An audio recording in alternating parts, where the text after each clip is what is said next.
Was Hollywood out of touch with mainstream America?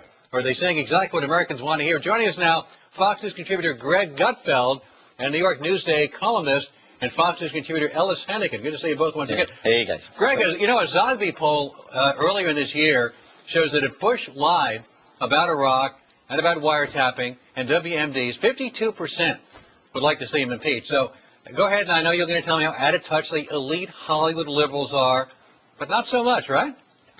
No, actually, I wouldn't even argue with any of Sean Penn's assertions. I have no problems with what he says. What I love about him, though, is that when he speaks in these, when he does these speeches or when he's on Larry King, he keeps talking about censorship and how people are out to shut him up. But somehow he never shuts up. He just keeps talking. So every time he ever says that, he undermines his own argument. Well, one of the arguments he makes, which is interesting, he says that the most effective form of de facto censorship is preemptive. For example, when Donald Rumsfeld compares those who oppose administration policies to appeasers like Neville Chamberlain, or when people on my side who are anti-war are called traitors or somehow un-American, isn't that a preemptive form of censorship? And isn't Sean Penn right about that? No, because he's actually responding to it. If he wasn't allowed to respond to it, it would be censorship. That's what I'm saying. Every time he says it's censorship, he's actually undermining his own argument, which makes it slightly comical. You know, Ellis, he's speaking out. Thank goodness he is. And that's why you get a First Amendment award, not for saying popular speech, but for saying unpopular. You don't need a First Amendment award for saying things that everybody agrees with. And that's safe speech. One of the great things, Alan, about the First Amendment is you can celebrate it without embracing the content of everything that is said underneath its umbrella. In fact, in the Sean Penn comments, I mean, he took some shots at some friends of mine. He even called our buddy Hannity. What was that word? I don't, you know, that's censored from my computer. I can't read that. And I don't, seriously, I don't think Sean is that at all. I think he believes every single crazy thing he says. So I'm going to stand up for Sean and for O'Reilly and my other friends that Sean took a shot at. I stand up for Hannity to speak, for you to speak. Even Greg Gutfeld has a right to speak. Sure. And even Michael Reagan. Thank you, Alan. But you know, you don't need protection. You don't need First Amendment protection for popular speech or for speech that goes along with the majority or that's in favor at the time. It's those who stand up against, speak out against a government, especially a government whose officials like Rumsfeld call you appeasers when you oppose them. That's why you get a First Amendment award.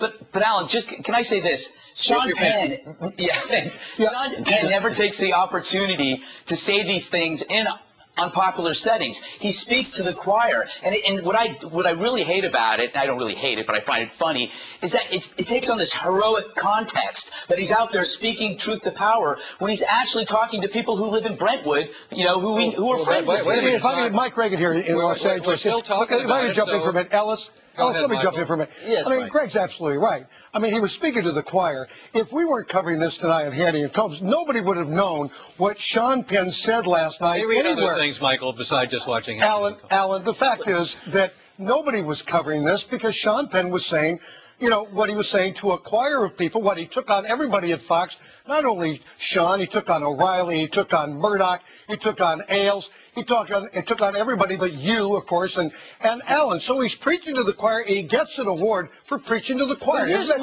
Michael, but here's the deal. There is no preaching to the choir anymore when stuff is covered as broadly as it is. Anything you say in a public audience, including on this program or in some speech to the Creative Coalition, goes everywhere. So it's not like he's like sneaking somewhere and saying something and then saying something different somewhere else. Let me go to Greg. Greg, wait a minute. If I would have gone there and said what I would say about the president, supportive of the president, what he was doing, do you think they would have given me a First Amendment award for standing up to a group of people who disagree with me and being able to say it?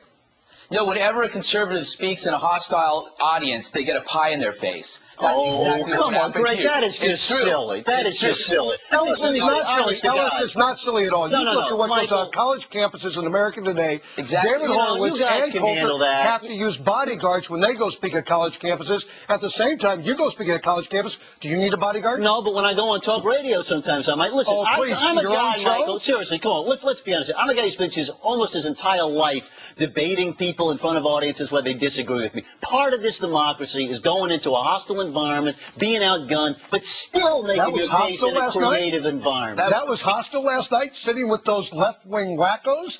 Come on, that wasn't hostile. I'm not saying that. I'm saying that we all, Michael, we all end up with audiences that are tough. And if you can't handle that, frankly, you shouldn't be in this business. Well, Sean Penn hasn't come on my show and said those words on my show. Michael, I'll come on your show. Don't worry. Oh, you come on anytime you want to. We'll go at it, buddy.